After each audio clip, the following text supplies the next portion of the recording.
Voilà, donc nous poursuivons avec la présentation des projets.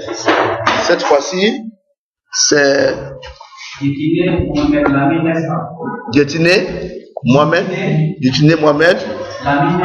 Lamine Nesta. Voilà, donc nous vous donnons la parole pour nous présenter votre projet. Il est de l'université Gandhi, Mahatma Gandhi. En licence de sociologie. Bien, oui. Monsieur le président du jury, messieurs les membres du jury, chers invités, bonjour. Nous vous souhaitons la bienvenue au sein de notre université privée Mahatma Gandhi.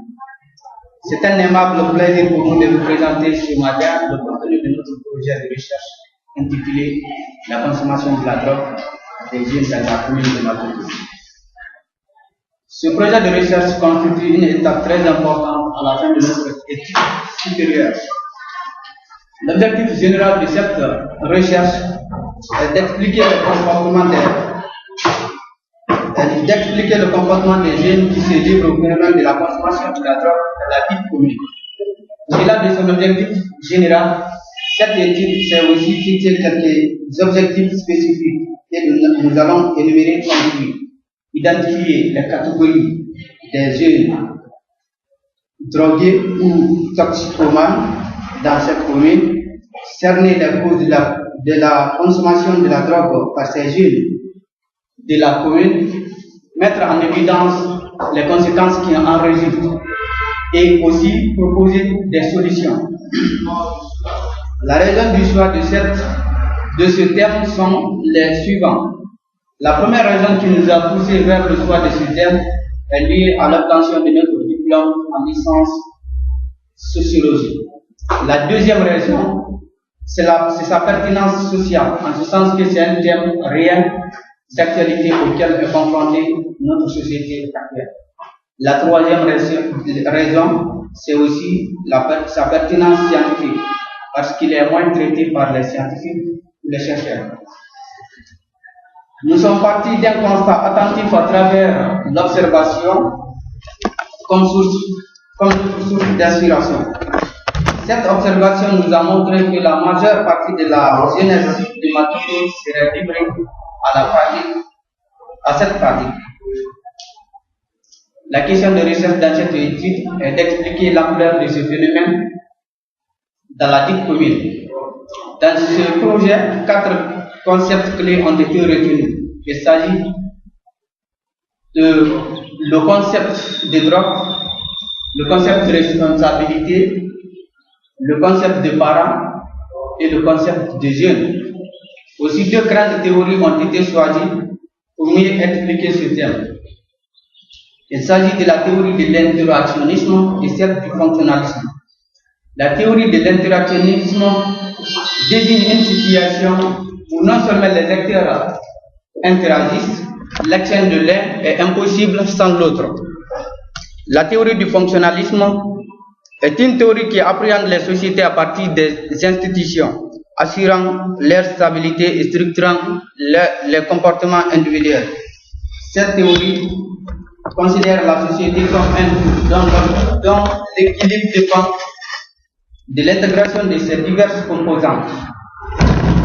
Pour mieux expliquer notre thème, nous allons nous inscrire dans la théorie du fonctionnalisme pour des raisons suivantes. C'est de comprendre comment fonctionne cette société. Est-ce que tous les éléments ou toutes les structures sociales jouent correctement leur rôle au sein de cette même société dans l'éducation des jeunes. À travers notre recherche, nous avons constaté que le phénomène de la consommation de la drogue demeure une réalité courante qui a pris aujourd'hui des proportions beaucoup plus inquiétantes dans le monde.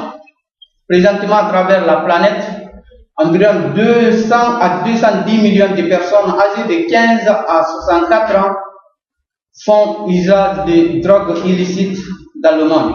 En 2009, une étude australienne a estimé 149 et 271 millions de personnes d'usage illicite de la drogue. Aussi, elle a estimé entre 125 et 203 millions de consommateurs de cannabis entre 14 et 56 millions de consommateurs d'amphétamines, entre 14 et 21 millions les usagers de cocaïne et entre 12 et 21 millions les usagers d'opioïdes. En Europe, d'après les données statistiques de l'Observatoire européen de drogue et de toxicomanie, le cannabis a été consommé au moins une fois par 75 millions d'Européens, soit 1/5 de l'ensemble des Européens entre 15 et 60 ans. Aux États-Unis, le cannabis reste la drogue la plus consommée. 25,1% de millions de personnes, soit 10,1% de la population âgée de 12 ans et plus, en ont consommé en 2007. En Afrique, la pratique de la consommation de la drogue constitue une véritable menace pour la sécurité et la stabilité du continent. Selon l'organe international de contrôle des stupéfiants, en abrégé OICS, on estime qu'entre 3,1 et 10,4% de la population africaine de 15 à 64 ans, soit entre 21,6 millions et 59,1 millions de personnes consomment le cannabis. Le taux estimatif de prévalence est plus élevé en Afrique de l'Ouest, en Afrique du Nord et en Afrique centrale que dans les autres sous-régions du continent. Selon les données disponibles en Afrique, la consommation du cannabis est à l'origine de 65% des traitements concernant les problèmes liés à la drogue. Selon Pierre Lafarge, représentant de l'Office des Nations Unies contre la drogue et le crime, en abrégé ONUDC, pour l'Afrique de l'Ouest et du Centre, l'Afrique occidentale est une zone de rebond pour ces produits. Nous estimons entre 2010 et 2011 1 million et 2,5 millions de consommateurs de drogue dure dans la sous-région. Maintenant, elle est à la fois une zone de production, de transit et de consommation de drogue dure, et cela a un impact direct sur la jeunesse ouest africaine, car les futures élites ont un accès quasiment ouvert à ce type de drogue. À partir de notre recherche, nous avons constaté que la République de Guinée n'est pas à l'abri de la pratique du phénomène. Le constat révèle que les jeunesses qui pratiquent souvent ce phénomène ont une tranche d'âge qui varie entre 10 à 35 ans. Selon le Dr Mamadi Keïta, représentant du ministère guinéen de la Santé et de l'Hygiène publique, l'année 2010 a enregistré la plus grande fréquence d'usage de drogue que les années précédentes, soit 26% de cas contre 18 en 2008. Ajoutant que le sexe masculin a été le plus touché par l'abus de drogue et le sexe féminin en 2008 et 2010, soit 16% contre 3,6%, la tranche d'âge de 15 à 30 ans a été la plus touchée par le phénomène de l'abus de drogue, soit 87,75%. Donc à partir de ces différentes tranches d'âge, nous avons constaté que nous estimons qu'en Guinée, ces jeunes seront toujours dans la phase d'éducation où ils seraient soumis au contrôle de leurs familles respectives ou de l'État. Très malheureusement, aucune statistique n'est encore disponible en ce qui concerne la consommation de la drogue par ces jeunes de la commune. Bien, merci monsieur. Que c'est monsieur Djikine Mohamed Lamine. Bien, très bien, merci pour la présentation. Donc nous allons passer la parole au jury. Vous savez, il y a un temps qui est défini par rapport à cette présentation. Ça marche. Et donc, monsieur Faro, vous avez la parole. Ok, merci pour la bien présentation toujours. Moi, je tiendrai toujours compte de la forme de la présentation, pas le contenu souvent du document, parce que je n'ai pas eu la chance de voir le compte tenu des différents documents que vous avez élaborés. Mais j'attendais, est-ce que dans toutes les explications que tu as données, est-ce que l'échantillon était défini? L'échantillonnage était défini dans... Oui, c'est défini. Mais ça, c'est vers la fin. Oui, oui. D'accord. Ok, d'accord.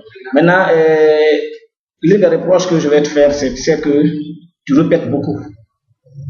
Par exemple, tu as dit les 4 concepts que tu as parlé, tu as dit 2, après tu as dit 2 concepts. Tu l'as écrit, tu as dit 2 les usagers. 2, tu voulais dire des usagers, mais tu as dit des usagers. Tu as une répétition. Tu as dit encore quelque part prévalence. Tu as répété. Tu dis précédente. Donc tu as dit précédente. C'est quand tu répètes, quand tu dis une fois, tu reprends la même chose. C'est comme si vraiment tu ne vois pas bien l'écriture qui est devant toi, ou c'est pas toi-même qui l'avais écrit. Donc tu répètes ça. Même enfin là, tu as dit estimons, après tu as dit une 3e fois, estimons. Donc tu as vu les différentes répétitions que moi j'ai remarquées à travers la prestation, et puis la tête un peu aussi sur le papier. Merci, monsieur Faro. Monsieur Faro. Ok, vous avez fait un bon travail sur le papier, mais la présentation orale, c'est-à-dire que lorsqu'on vous dit de faire un travail et on définit le temps, faites de telle sorte que vous puissiez respecter ce temps-là. Si vous avez constaté, il a posé des questions sur quelque chose, vous ne l'avez pas eu à dire, mais c'est bel et bien prévu. Pourquoi? Parce que vous avez consommé le temps. Et vous avez dit beaucoup de choses qui se trouvent dans la problématique avec les statistiques. Les statistiques sont bonnes, mais sauf qu'on ne t'a pas demandé de faire la lecture de la problématique. On t'a demandé de faire le résumé de ton projet. Et je crois que le canevas a été donné, mais ce canevas n'a pas été respecté. Donc, c'est le premier constat. D'accord? C'est comme une évaluation, on te donne le sujet, on te demande de le faire en 10 lignes. Toi, tu dis, tu es intelligent, tu le feras en 20 lignes. Tu n'as pas respecté la consigne. D'accord? Donc, ça te diminue les points. Vous avez dit dans votre discours une étape très importante. Alors, accentuez-vous sur le E. C'est vrai, il est muet, mais important et importante, c'est pas la même chose. D'accord? La raison du choix de ce thème sont les suivants. Vous avez eu à le dire, je crois. La raison de choix de ce thème sont... Ça se doit pas. Hein? Sont les suivants. Ce sont des choses qu'il faut éviter. D'accord? Voilà. Maintenant, faites-moi s'il vous plaît la typologie de... Les raisons de quoi? Oui? Non, ce n'est même pas les suivants, les suivantes. D'accord? Faites-moi la typologie de la drogue. Parce que moi, je suis vraiment novice. J'entends tantôt cannabis, j'entends tantôt drogue. Je ne sais pas qu'est-ce que ça veut dire. Donc, la typologie de la drogue n'est pas tellement définie. On a beaucoup de types de drogues dans le monde. Par exemple, il y en a le tabac, le cannabis, l'amphétamine, l'opioïde, l'alcool, etc. Ils sont tellement nombreux. Alors, cela m'amène à te demander alors, qu'est-ce qu'une drogue? Qu'est-ce que vous avez retenu comme définition de la drogue? Parce que vous avez défini la drogue. Quelle est la définition que vous avez retenue? La drogue est une substance toxique qui agit sur le système nerveux, dont la consommation abusive provoque la perturbation mentale physique de l'individu. Sur la base de cette définition, la cola est une drogue. Le thé est une drogue. Vous êtes d'accord avec moi? Oui.